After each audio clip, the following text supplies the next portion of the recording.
ലോക്സഭാ എംപിമാര് തിരഞ്ഞെടുപ്പിൽ മത്സരിക്കാൻ കത്തുകെട്ടുന്നു. ആര് പറഞ്ഞു? Who told you? അവസരം നഷ്ടപ്പെടുത്തുന്ന ആര് പറഞ്ഞു? അവർ വീണ്ടും വന്ന് മത്സരിക്കും. ആര് പറഞ്ഞു? Who told you? I'm asking a simple question. Who told you that the MPs are contesting to the assembly? Who told you? You have to answer. ആര് പറഞ്ഞു? ഒരാളുടെ പേര് പറ. ഒരാളുടെ പേര് പറ. അങ്ങനെ ആരെങ്കിലും പറയുമോ? അങ്ങനെ അല്ലാത്ത കാര്യം നിങ്ങൾക്ക് ചർച്ചയ്ക്ക് സമയം കളയണ്ട. വേറെ ഒരുപാട് കാര്യങ്ങളുണ്ട്. മാധ്യമങ്ങൾ ഫോർത്ത് എസ്റ്റേറ്റ് ആണെന്നാണ് ഒരു വൈപ്പ്. കാരണം എക്സിക്യൂട്ടീവ്, ജുഡീഷ്യറി, ലെജിസ്ലേച്ചർ ഈ മൂന്നും കഴിഞ്ഞാൽ ഒരു രാജ്യത്തിൻ്റെ ജനാധിപത്യത്തിൻ്റെ 4ാം തൂണായി കണക്കാക്കപ്പെടുന്ന മാധ്യമങ്ങൾ രാജ്യം ഭരിക്കുന്ന ഭരണകൂടത്തെ ചോദ്യം ചെയ്യുന്നതിന് പകരം ഭരണകൂടത്തോട് ഒരു ചോദ്യങ്ങൾ പോലും ഉയർത്താൻ ശേഷിയില്ലാത്ത വിധം മുട്ടിലഴയുമ്പോഴും പ്രതിപക്ഷത്തെ അസ്ഥിരപ്പെടുത്താൻ വേണ്ടിയിട്ട് പ്രതിപക്ഷത്തിന് നേതൃത്വം കൊടുക്കുന്ന കോൺഗ്രസിൻ്റെ യോഗത്തിലേക്ക് മാത്രം ക്യാമറ കണ്ണുകൾ തിരിച്ചു വയ്ക്കുന്ന ഒരു ഗതികേടിലാണ് കേരളവും ഇന്ത്യയും കടന്നു പോകുന്നത്. കേന്ദ്ര സർക്കാരിനെതിരായിട്ട് നിരവധി ചോദ്യങ്ങൾ ഉയർന്നു വരുമ്പോൾ രാജ്യത്തെ പരമസാധുക്കളായ മനുഷ്യരെ കുറേ കൂടി പാർശ്വവൽക്കരിച്ചുകൊണ്ട് അതിസമ്പന്നന്മാരായിട്ടുള്ള കോർപ്പറേറ്റുകൾക്ക് ഒരു ജില്ലയോളം തന്നെ സ്ഥലം പതിച്ചു നൽകിക്കൊണ്ട് കേന്ദ്ര സർക്കാർ മുന്നോട്ട് പോകുന്നു. നമ്മുടെ വോട്ട് അധികാരം പോലും മോഷ്ടിച്ചെടുക്കപ്പെടുന്നു. നമ്മുടെ ജനാധിപത്യം പോലും കൊള്ളയടിക്കപ്പെടുന്നു. ഭരണഘടനാ സ്ഥാപനങ്ങൾ പോലും സംഘപരിവാർ വൽക്കരിക്കപ്പെടുന്നു. ഇതിന് സമാനമാണ് കേരളത്തിലെയും സാഹചര്യങ്ങൾ.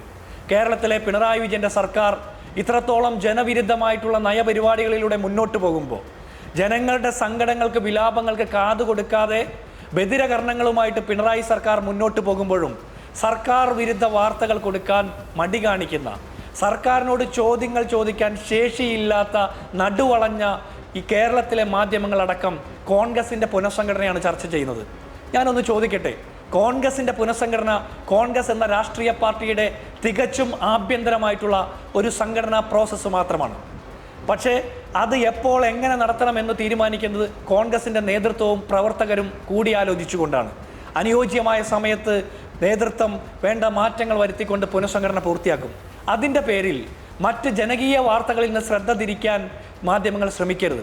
കേരളത്തിലെ സാധാരണക്കാർ നേരിടുന്ന രൂക്ഷമായിട്ടുള്ള വിലക്കയറ്റം, ജീവൻ രക്ഷാ മരുന്നുകളുടെയും നിത്യോപയോഗ സാധനങ്ങളുടെയും വിലക്കയറ്റം, വലിയ ദുരിതപൂർണമായിട്ടുള്ള ജീവിത സാഹചര്യങ്ങൾ, മഴക്കാല കെടുതികൾ, അതുപോലെ പേവിഷബാധയും തെരുവ് നായുമായി ബന്ധപ്പെട്ട വിഷയങ്ങൾ, ആരോഗ്യ മേഖലയുമായി ബന്ധപ്പെട്ട ദുരന്ത സമാനമായ സാഹചര്യങ്ങൾ, മരുന്ന് ക്ഷാമം, അങ്ങനെ നിരവധിയായിട്ടുള്ള പ്രശ്നങ്ങൾ, സംസ്ഥാന സർക്കാരിൻ്റെ വിശ്വാസ്യത നഷ്ടപ്പെടുന്ന നിരന്തര സംഭവങ്ങൾ, സംസ്ഥാനം ഭരിക്കുന്ന പിണറായി വിജയൻ്റെ പാർട്ടിയായിട്ടുള്ള CPM-ലെ കത്ത് വിവാദമടക്കമുള്ളവ, രൂക്ഷമായിട്ടുള്ള ഭയങ്കരമായിട്ടുള്ള അഴിമതി, പാവപ്പെട്ടവനെ കൊള്ളയടിക്കുന്ന സർക്കാരിൻ്റെ നയവിരുദ്ധത, ഇതൊന്നും ചോദ്യം ചെയ്യാൻ ശേഷി കാണിക്കാത്തവർ കോൺഗ്രസിലെ പുനഃസംഘടനയുടെ പുറകിൽ വരാതെ, അല്ലെങ്കിൽ കോൺഗ്രസിലെ ഏതെങ്കിലും നേതാക്കന്മാർ പൊതു അഭിപ്രായത്തിന് വ്യത്യസ്തമായിട്ട് മറ്റേതെങ്കിലും ഒരു അഭിപ്രായം രേഖപ്പെടുത്തുന്നുണ്ടോ എന്നുള്ള ഗവേഷണം നടത്തുന്ന തിരക്കിലാണെങ്കിൽ നിങ്ങൾക്ക് തെറ്റി.